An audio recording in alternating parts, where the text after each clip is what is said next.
मेरे प्यारे हिंदी के प्रतियोगी अभ्यर्थियों, हिंदी वाग्धारा में आज आपका पुनः स्वागत है एक नई श्रृंखला के प्रश्नों के साथ। उम्मीद करता हूँ ये श्रृंखला के प्रश्न जिसका एहसास आप कर रहे होंगे, सारे प्रश्न हर परीक्षाओं में चाहे छोटी हो चाहे बड़ी पूछे जाते हैं, इसलिए आप इनका शुरू से अध्ययन तक जरूर करें, अवलोकन करें और आपकी परीक्षाओं के लिए भी बहुत हितकारी होंगे। तो आइए इस श्रृंखला के पहले प्रश्न की शुरुआत हम लोग करते हैं। आज की श्रृंखला का पहला प्रश्न, वह द्वार द्वार भीख मांग रहा है में कारक है। ए अधिकरण, बी अपादान, सी करण, डी संप्रदान। वह द्वार द्वार स्थान की बात कर रहा है और आप जानते हैं कारक में स्थान और समय जब बताए तो दोनों में अधिकरण कारक होता है, इसलिए विकल्प ए हमारा सही हो जाएगा। वह द्वार द्वार भीख मांग रहा है यानी द्वार द्वार पर स्थान की बात कर रहा है, इसलिए अधिकरण कारक होगा। प्रश्न नंबर 2, पटेल जी ने सेना के जरिए हैदराबाद का विलय कराया था में कारक है। करण कारक, संप्रदान कारक, संबंध कारक, अपादान कारक। पटेल जी ने सेना के जरिए यानी सेना का माध्यम बनाया था, और माध्यम और साधन जहाँ प्रयोग होता है वहाँ करण कारक होता है। तो सेना के जरिए, सेना के माध्यम से हैदराबाद का विलय कराया था, इसलिए माध्यम साधन होने के नाते करण कारक में जाएगा। विकल्प ए हमारा सही हो जाएगा, करण कारक।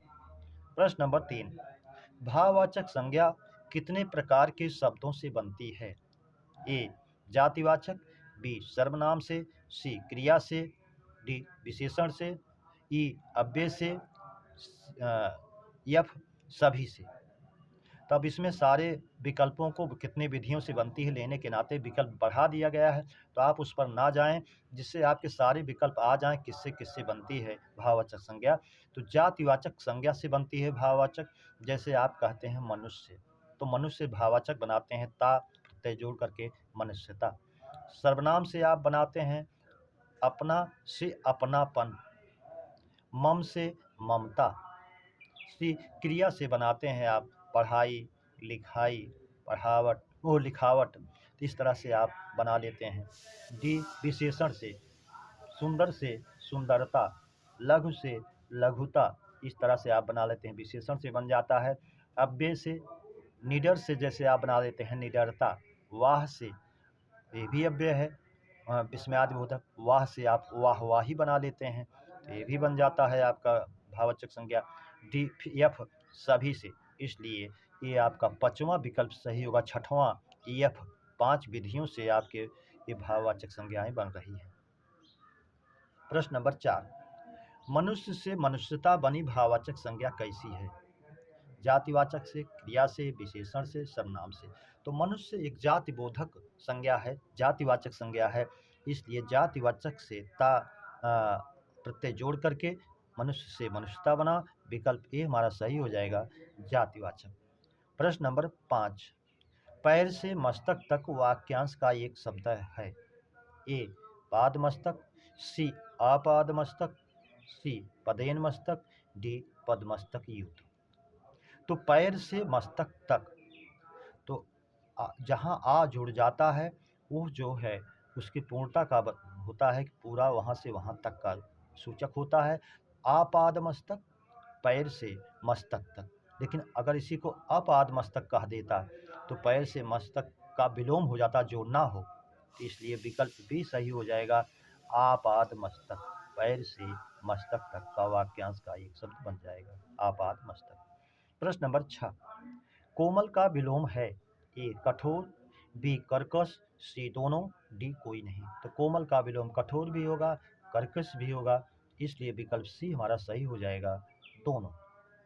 प्रश्न नंबर 7, कुंडल कुंतल समश्रुत भिन्नार्थक शब्द का अर्थ है। लोल शांत, कान का आभूषण, सिर के बाल, दोनों, डी कोई नहीं। तो कुंडल कान का आभूषण है, आप जानते हैं। कुंतल सिर के बाल होते हैं, बाल का पर्यायवाची है, इसलिए ये समश्रुतिक भिन्नार्थक शब्द का अर्थ विकल्प भी सही हो जाएगा, कान का आभूषण और सिर के बाल।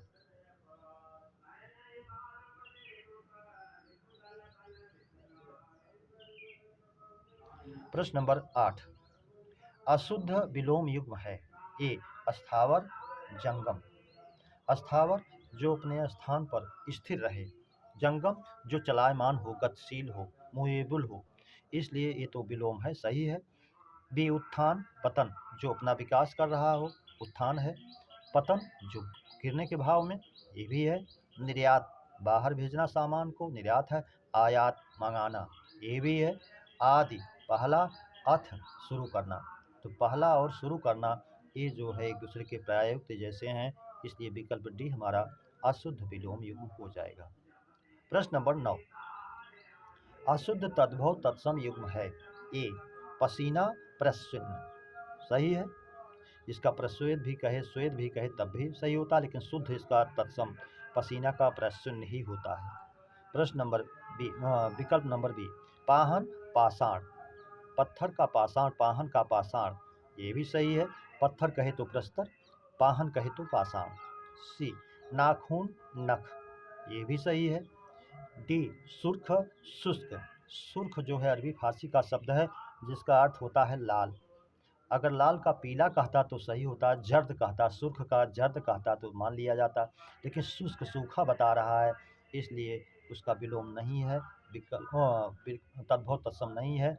विकल्प डी हमारा सही हो जाएगा, सुर्ख शुष्क। प्रश्न नंबर 10, गुस्सा पीना मुहावरे का अर्थ है। लाल होना, पीला होना, क्रोध दबाना, डी संभल जाना। गुस्सा पी जाना यानी क्रोध को दबा जाना, क्रोध को दबाना, विकल्प सी हमारा सही हो जाएगा, क्रोध दबाना। प्रश्न नंबर 11, उपमेय और उपमान का अभेद आरोप ही कौन सा अलंकार है। ये रूपक, बी यमक, सी वक्रोक्ति, डी उल्लेख। तो उल्लेख को आप जानते हैं, जहाँ एक ही वस्तु का वर्णन अनेक प्रकार से किया जाए वहाँ उल्लेख अलंकार होता है, इसलिए नहीं है। जैसे भगवान के वर्णन में आप कहते हैं तू रूप है किरण में, सौंदर्य है सुमन में, तू ज्ञान हिंदियों में, ईमान मुस्लिमों में, तू सत्य है सुजन में, इस तरह से अनेकों प्रकार का वर्णन एक ही चीज़ का करते हैं तो उल्लेख अलंकार होता है। वक्रोक्ति, जहाँ किसी कथन को कहा किसी रूप में जाए, समझा दूसरे रूप में जाए। जैसे एक कबूतर देख हाथ में, पूछा कहाँ अपर है, उसने कहा अपर कैसा, वह तो उड़ गया सपर है। कहा गया दूसरे भाव में, समझा गया दूसरे भाव में, इसलिए वक्रोक्त टेढ़ा कथन हो जाता है। यमक, जहाँ एक ही शब्द दो बार आए या दो से अधिक बार आए लेकिन उसके अर्थ भिन्न हो तो यमक अलंकार होता है, इसलिए ये भी नहीं है। रूपक, जहाँ आप जानते हैं उपमेय में उपमान का अभेद आरोप किया जाए वहाँ रूपक अलंकार होता है, इसलिए विकल्प ही हमारा सही हो जाएगा, जहाँ उपमेय में उपमान का अभेद आरोप हो। जैसे चरण कमल बंदो हरिराई आप कहते हैं। प्रश्न नंबर 12, सममात्रिक छंद है। ए दोहा, बी उल्लाला, सी गीतिका, डी बरबय। तो सममात्रिक में जानते हैं चौपाई, रोला, गीतिका, हर गीतिका होते हैं और गीतिका इसमें है चारों में से, इसलिए विकल्प सी सही हो जाएगा। अर्ध सममात्रिक में आपका होता है दोहा, सोरठा, बरबय, उल्लाला, तो 3 आपके अर्ध सममात्रिक हैं, गीतिका आपका सममात्रिक है। प्रश्न नंबर 13, गोदान उपन्यास के लेखक कौन हैं। ए मुंशी प्रेमचंद, सी श्रीलाल शुक्ल, यशपाल, फणीश्वरनाथ रेणु। तो गोदान प्रसिद्ध उपन्यास के लेखक जो हैं मुंशी प्रेमचंद हैं, इसलिए विकल्प ए हमारा सही हो जाएगा। प्रश्न नंबर 14, उत्साह स्थायी भाव वाला रस है। ए वीर रस, बी करुण रस, सी रौद्र रस, डी अद्भुत रस। तो उत्साह जो है वीर रस का स्थायी भाव है, इसलिए विकल्प ए सही हो जाएगा, वीर रस। करुण का शोक होता है, रौद्र का क्रोध होता है, अद्भुत का विस्मय होता है, ये भी जानते रहें, अगली बार आपसे इनमें से भी प्रश्न कर सकता है। प्रश्न नंबर 15, अशुद्ध वाक्य है एक, इनमें से एक अशुद्ध वाक्य होगा। पहला विकल्प ए, सुभद्रा कुमारी चौहान एक प्रसिद्ध कवयित्री हैं, सही है। बी बंदूक एक बहुत ही उपयोगी अस्त्र है, ये भी सही है। विकल्प सी बाघ और बकरी एक घाट पर पानी पीते हैं, ये भी सही है। डी उसका ज्ञान ही उसकी पूंजी थी, ये अशुद्ध है, उसका ज्ञान ही उसकी पूंजी थी। तो ज्ञान यहाँ जो है उसके जो है जब कर्ता जो है इस तरह से हो तो वहाँ ज्ञान के अनुसार ही क्रिया रखी जाएगी, पूजी थी की जगह ये पूजी था अगर होता तो वाक्य सही हो जाता। ये थी जो है पूजी के अनुसार रख दिया गया, इसलिए नहीं है। तो ज्ञान के अनुसार क्रिया होगी, पूजी था होता अगर तो ये वाक्य शुद्ध होता, इसलिए ये अशुद्ध है।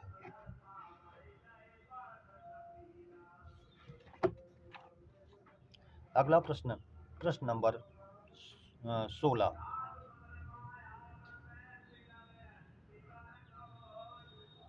अशुद्ध वाक्य है, उसका ज्ञान ही उसकी पूंजी था। ये तो शुद्ध है, अभी चर्चा भी हुई इस पर कि ज्ञान के अनुसार क्रिया होनी चाहिए था, अब यहाँ हुई है था, इसलिए सही है। काशी सदा ही भारतीय संस्कृत का केंद्र रही है, ये भी सही है, काशी के अनुसार क्रिया रखी गई है। पहले कलकत्ता भारत की राजधानी था, तो कलकत्ता के अनुसार क्रिया रखी गई है, इसलिए ये भी सही है। तो विकल्प डी, आपका आश्वासन देना ही मेरे लिए बड़ी बात होगी।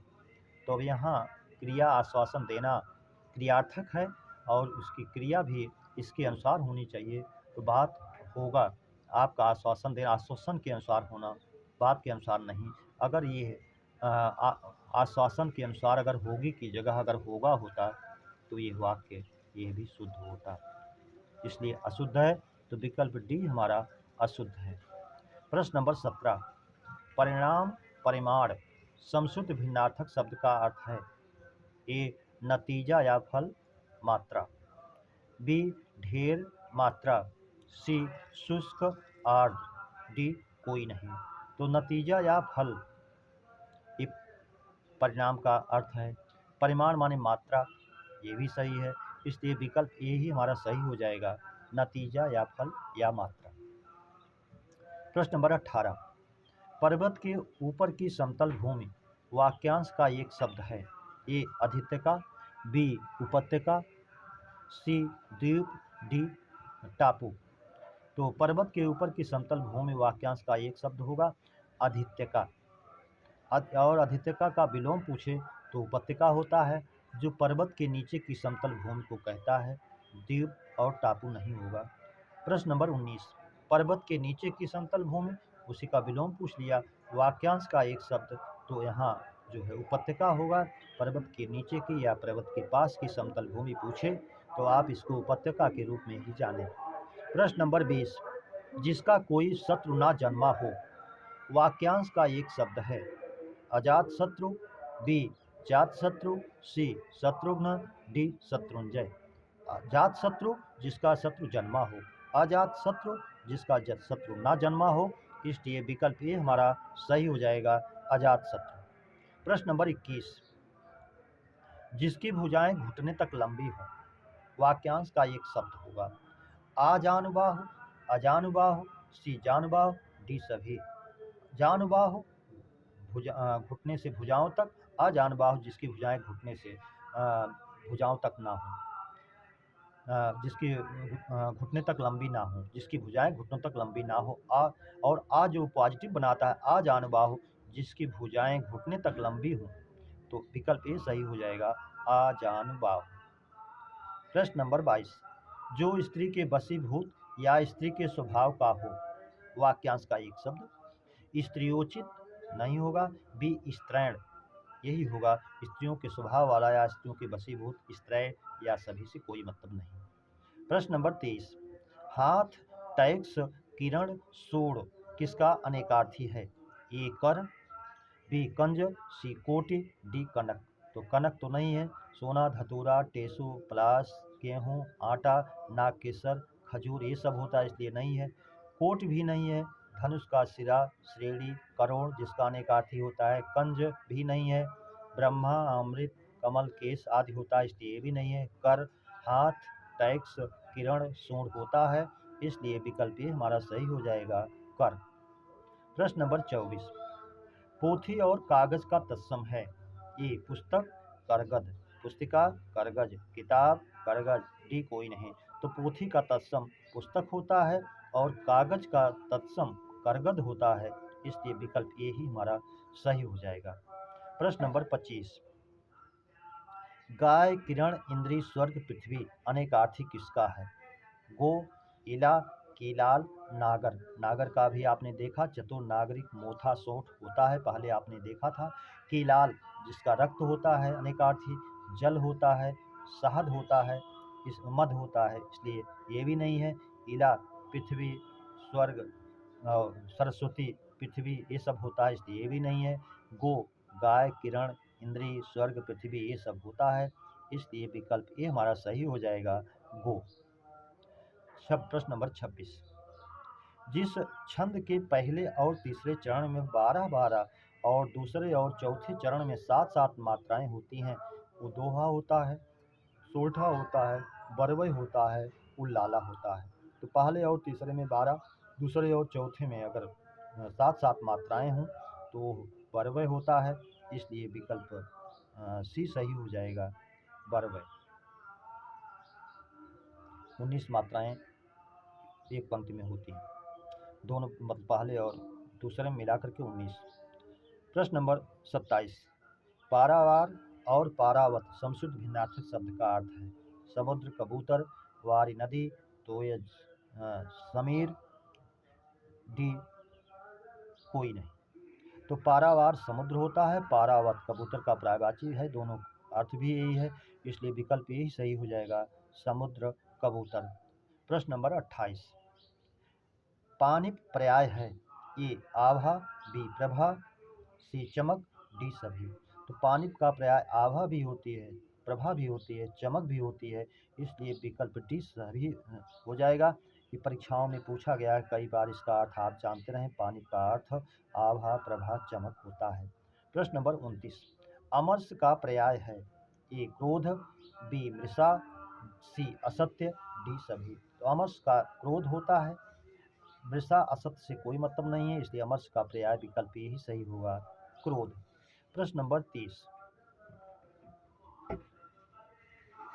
अपमर्श का पर्याय है, ए मिर्गी जैसी मूर्छा हो जाना, बी अवसाद, सी अवशेष, डी अपवाद। तो अपमर्श का ये संचारी भाव में 33 संचारी भावों में एक संचारी भाव है, अमर्ष भी है ऊपर, अपमर्श भी है, दोनों का शाब्दिक अर्थ भी पूछता है। तो मृगी जैसी मूर्छा हो जाना, मिर्गी जैसी मूर्छा हो जाना, तो उसमें जो आदमी मूर्छित हो जाता है वही होगा, विकल्प ए सही हो जाएगा, अपमर्श का अर्थ मृगी जैसा मूर्छित होना। मेरे प्यारे बच्चों, इस श्रृंखला के प्रश्नों पर चर्चा हम लोगों ने विधिवत किया। उम्मीद करता हूँ इस श्रृंखला के प्रश्न आपको अच्छे लगे हों। अपने मित्रों में सब्सक्राइब, लाइक और शेयर जरूर करें। इसी उम्मीद और अपेक्षा के साथ आप सभी को हृदय से धन्यवाद। अगली श्रृंखला के मिलने तक जय हिंद।